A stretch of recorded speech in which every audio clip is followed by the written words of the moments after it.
اور ایسے لوگ پھر سوشل کلب میں آگے جن کا علم اور تاریخ اور تعلیم سے کوئی تعلق نہیں تھا، سماجیات اور سوشل کے سبجیکٹ کے اوپر کوئی تعلق نہیں تھا، اور پھر وہ اختلافات ایسے بڑھے کہ اس میں ایک دوسرے کی توہین کی لوگوں نے. یہ بڑی شرمناک کی بات ہے. اس کا میں حوالہ دینا چاہتا ہوں. سوشل کلب کی جب آپ بات کرتے ہیں تو مجھے بہت تکلیف ہے کہ یہاں پہ پچھلے 1-2 سالوں میں جو ہوا ہے وہ قابل شرم ہے. آپ کو وہ دور یاد ہے جب یہاں پر علامہ ثاقب رضا مصطفی صاحب آتے تھے اور عوام کا جم غفیر ہوتا تھا، قاسم علی شاہ صاحب کا آنا؟ اب کیوں اتنی بڑی شخصیات یہاں پر اب نہیں آ رہی؟ بڑے نام آئے اور ہم نے بڑے فنکشن، ہمیشہ ہمارے فنکشن 5 اسٹار ہوٹل میں ہوتے تھے. پاکستان سوشل کلب کی تاریخ بہت اچھی ہے. یہ اور بات کہ ہم نے اپنی تاریخ کی طرح اس کو بھی لونڈے لپیڑوں کے حوالے کر دیا تو اس سے کیا ہوا کہ پھر وہ مسخ ہو گئی.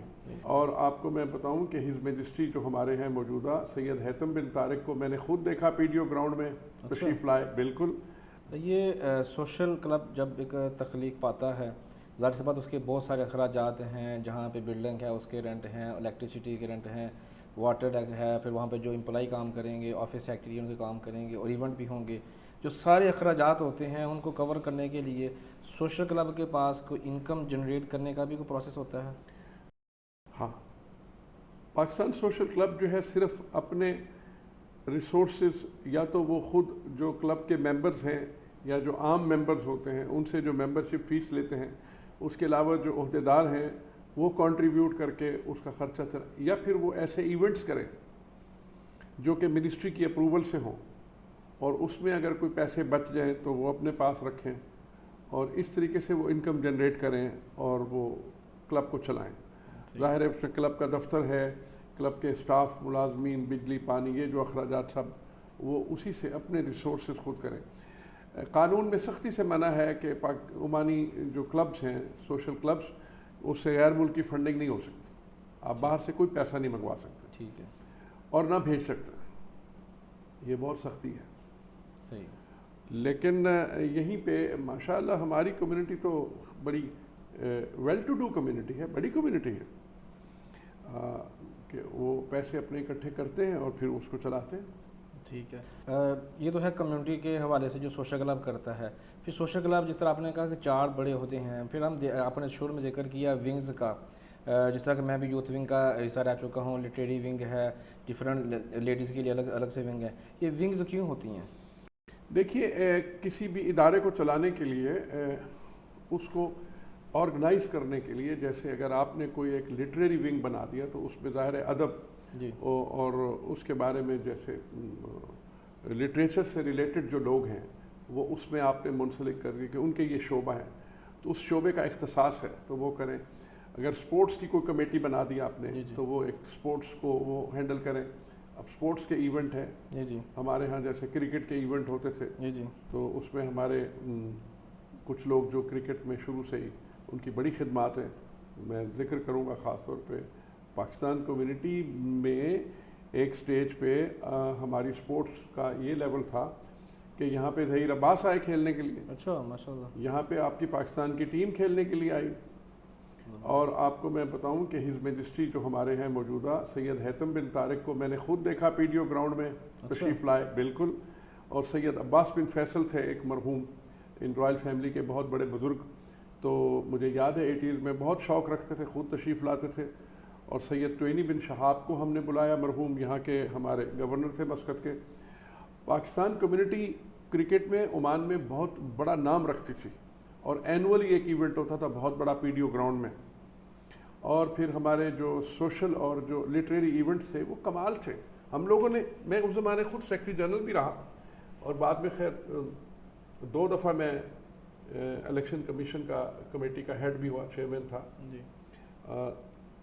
ایک دور تھا جو بڑے تکلیف سے میں بتانا چاہتا ہوں کہ پاکستانی کمیونٹی عمان میں جو بھی ایونٹ کرتی تھی ایک معیار کے اوپر تھے اور پاکستانی کمیونٹی کا اپنا ایک معیار تھا اور یہاں کی جو دوسری کمیونٹیز میں انٹریکشن تھا. لوگ شوق رکھتے تھے کہ ان کے مشاعروں میں جائیں، ان کے کرکٹ میچ ہوں گے تو اس میں کیا نہیں ہوتا.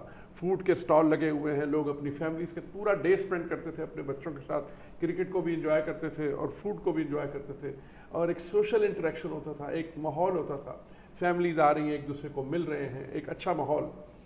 پھر وقت کے ساتھ جس طرح ہم بیک ہوم زوال پذیر ہونا شروع ہوئے، یہاں بھی زوال پذیر ہونا شروع ہوئے، اور اسی قسم کا ایلیمنٹ یہاں بھی آیا کہ انہوں نے ایک ایسے طبقے نے دیکھتے دیکھتے وہ معاملات ٹیک اوور کر لیے کہ جن کا ان شعبوں سے کوئی تعلق نہیں تھا، اور پھر انہوں نے حتیٰ کہ ڈبو دی، ابھی آج کل معطل کرا کے رکھی.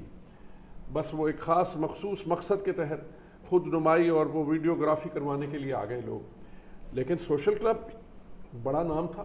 یس، آپ کو میں بتا دوں کہ اس ملک میں بڑے بڑے شاعر آئے آپ کے پاکستان کے، ہم نے خود ان کو بلایا،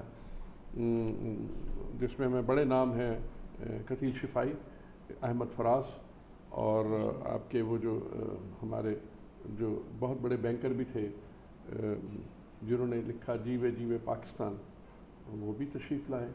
اور ہمارے بڑے بڑے شاعر یہاں پہ آئے، Parveen Fana Syed, Parveen Shakir, you name of a poet we invited them.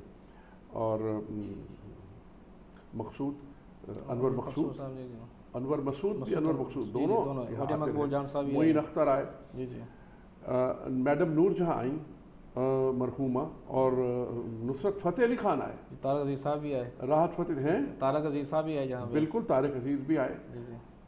جو سوشل کلب کی تاریخ ہے وہ بہت بڑی ہے. اور ہاں، جمیل الدین علی صاحب اس وقت وہ سینیٹر بھی تھے اور وہ پاکستان بینکنگ کونسل کے ممبر بھی تھے. بڑے نام آئے اور بڑے ہم نے بڑے فنکشن، ہمیشہ ہمارے فنکشن 5 اسٹار ہوٹل میں ہوتے تھے.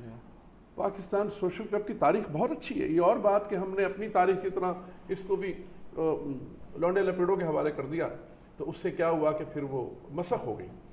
اور ایسے لوگ پھر سوشل کلب میں آگے جن کا علم اور تاریخ اور تعلیم سے کوئی تعلق نہیں تھا، سماجیات اور سوشل کے سبجیکٹ کے اوپر کوئی تعلق نہیں تھا، اور پھر وہ اختلافات ایسے بڑھے کہ اس میں ایک دوسرے کی توہین کی لوگوں نے. یہ بڑی شرمناک کی بات ہے. اس کا میں حوالہ دینا چاہتا ہوں. سوشل کلب کی جب آپ بات کرتے ہیں تو مجھے بہت تکلیف ہے کہ یہاں پہ پچھلے 1-2 سالوں میں جو ہوا ہے وہ قابل شرم ہے کہ آپ یہاں کے سوشل میڈیا کے گروپس میں بیٹھ کے اپنے سے باپ کی عمر کے لوگوں کو توہین آمیز الفاظ استعمال کرتے ہیں، اور بڑے فخر سے. ہماری جو مطلب آپ کی عمر کے نوجوان لوگوں نے کوئی بڑے چھوٹے کا لحاظ نہیں، کوئی احترام نہیں، اور وہ اتنے پرسنل ہو گئے کہ شاید ان کی تربیت میں کمی تھی.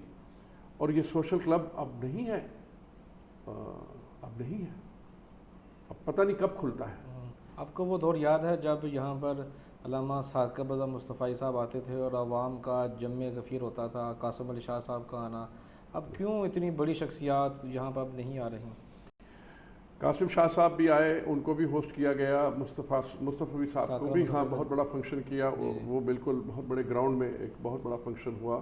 وہ تو ایک سے زیادہ دفعہ تشریف لائے، لا چکے ہیں. ٹاڑو قاضی صاحب اس سے پہلے آ چکے ہیں. بالکل آئے. اور دیکھیں یہ اس لیے کہ جب آپ کے اندر کمیونٹی میں یونٹی نہیں ہے اور لائک مائنڈڈ لوگ نہیں ہیں، لوگ ذہنی طور پہ اگر پازیٹیو مائنڈڈ ہوں گے، فارورڈ لکنگ ہوں گے، اور ان کا علم و ادب اور ان سے کوئی شغف ہوگا، تو وہی لوگ ایسی باتیں کریں گے.